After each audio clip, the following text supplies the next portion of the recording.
Hello, everybody. Now, this is our week 6 assignment overview. Again, just like always, if at any point in time during this course you are struggling, if you have troubles with this specific assignment, some other assignment, or you're having troubles getting your work in on time, please contact me. You know where my office is. It's room B164. You know how to get a hold of me. You can call me. You can email me, artmanbm@unk.edu. So please always let me know if you're struggling. So this week 6 assignment, we're looking at a comic strip creator, sorry, called Make Believe Comics. And I want to talk to you briefly about why you might want to do a comic strip. And this is one of those things that it goes into more of an alternative assessment aspect. Hopefully, when you were in high school, and I say hopefully because you never know, you didn't just do all tests and quizzes and worksheets, but you had a chance to do some other things that made your assignments more interesting, gave you a different way to show your understanding besides just multiple choice or essays. And doing that with a comic strip is it gives a chance, maybe especially students who are more creative or who maybe struggle with attention spans, a way to show their understanding. Definitely, with your older students, even now if you are in a kindergarten or a first grade classroom, maybe you can't have the students do a comic strip, but you could do one as a group, which is a great way to not just review, but to maybe after the first time that you read a book or a story, have them do the beginning, middle, end, or something like that where they can help, they can do it. They're much more into with it than just, hey, let's put this on the whiteboard.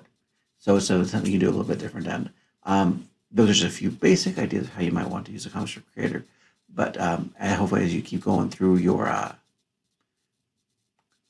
college education classes, you can kind of take this comic strip creation idea, mesh it with the things that you do in your other classes, and come up with some great ideas for how you can use a comic strip creator to benefit your students with some creativity. So, in addition to your creating the comic strip, you will do the one page to determine how you would like to use it on a comic strip creator in your classroom. And so that's a one page paper. Maybe that's 5 points. And the 9 panel comic is 15 points. Now, 9 panels, such as your 9 little squares, just like you'd see in a comic strip.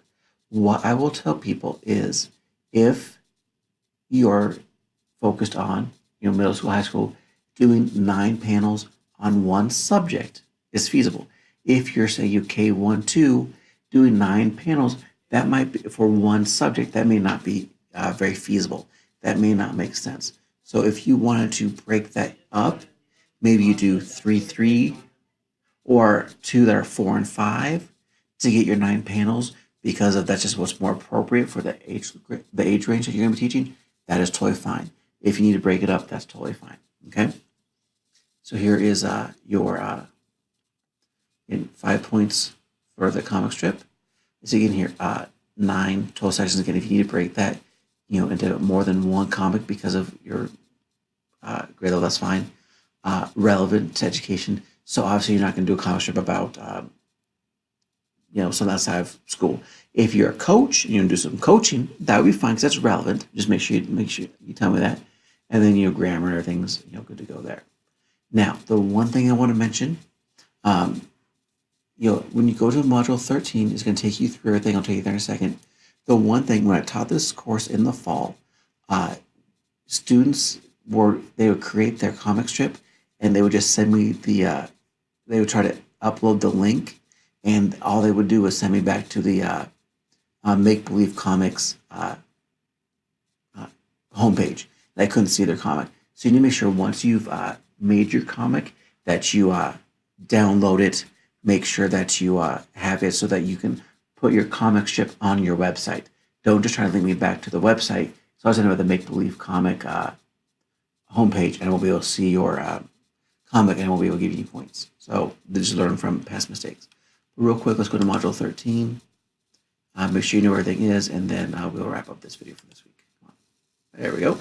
Scroll down to module 13, Comics in the Classroom, and the link. And this will help you go through and get what you need. Digital storytelling is really, really cool. We're not going to talk about it too much, but there's a couple extra links and different things if you want to get some advice, if you want to kind of save this information for the future as you go into the classroom, by all means, feel free. But this will help you a little bit. If you have any issues with Make Believe Comics app, you can go here and get what you need. I do see right here, I need to edit this. I apologize. That's not the correct email anymore. I said I did inherit this from the previous professor of the course, and you know my email. So I just said when you're done with your comic strip, you can either download it and then you take the PDF or JPEG, put that on your website, and you'll be good to go. All right, folks, that is week 6. As always, if you need anything, please contact me right away. Do not wait till the last minute to get this assignment done. So if you need help, you can contact me before the due date, and I will see you online. Thank you.